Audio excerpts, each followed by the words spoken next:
आपको सीधा लिए चलते हैं लोकसभा की कार्रवाई की तरफ, जहां पर आज वंदे मातरम के दौरान असदुद्दीन ओवैसी का संबोधन चर्चा के बीच चल रहा है। कुरान की इबादत नहीं करते, कुरान अल्लाह का बिजावा कलाम है, तो उसके बारे में भी शायर ने अच्छा कहा कि खबर नहीं जिन्हें अपने दीन और मजहब की, हमें वो दीन का मतलब सिखाने निकले हैं।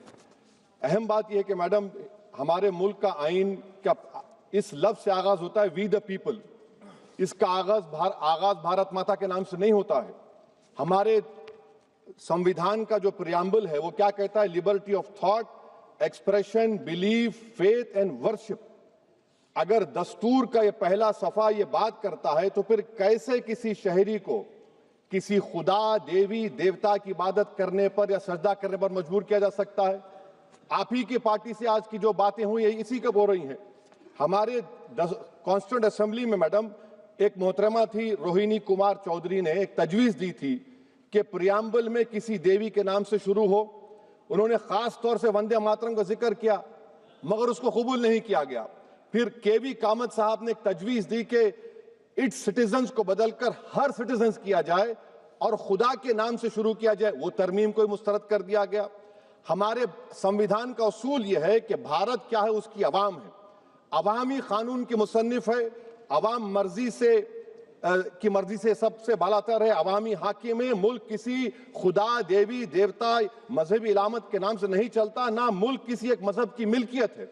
इसीलिए बाबा साहब अम्बेडकर ने क्या कहा था? उन्होंने मदर इंडिया के नजरिए को मुस्तरद किया। बाबा साहब ने एक नई इस्तिलाह वजह कर दी और कहा कि भैक्षित भारत, ये बाबा साहब अम्बेडकर ने कहा। अब मैडम, अगर मजहबी आजादी इस आइन का बुनियादी उसूल है तो सवाल ये पैदा होता है कि उस वक्त हमारे जो कॉन्स्टिट्यूएंट असेंबली के प्रेसिडेंट थे जनाब राजेंद्र प्रसाद साहब ने किस बुनियाद पर वंदे मातरम को कौमी तराना करार दिया?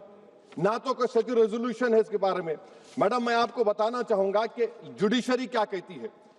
बीजू इमैनुअल केस है 1986 का, जिसमें जिहोवा विटनेस ने कहा कि मैं नेशनल एंथम के वक्त खड़े रहूंगी, पढ़ूंगी नहीं। सुप्रीम कोर्ट ने कहा कि उसने कोई गुनाह नहीं किया। वहीं एक 2017 का केस है, अश्विनी उपाध्याय का केस सुप्रीम कोर्ट का, उन्हें कहा गाइडलाइंस दिए जाएं वंदे मातरम पर, सुप्रीम कोर्ट ने नहीं कह दिया। फिर आप आ जाइए madam, prevention of insult act national 1971, इसमें नेशनल सॉन्ग नहीं है, सिर्फ नेशनल एम्बलम और आपका नेशनल एंथम है। फिर आप आ जाइए 40th अमेंडमेंट आर्टिकल 51 है, 76 में पास हुआ, उसमें भी इसका कोई जिक्र नहीं है। मैडम, मैं आपके सामने बताना चाहूंगा कि हमारा भारत एक इसका मजमुआ क्या है। इसमें हिंदू है, मुसलमान है, सिख है, ईसाई है, जैन है, एथिस्ट है, मेहनतकश है, किसान, गरीब, मजलूम और दलित है।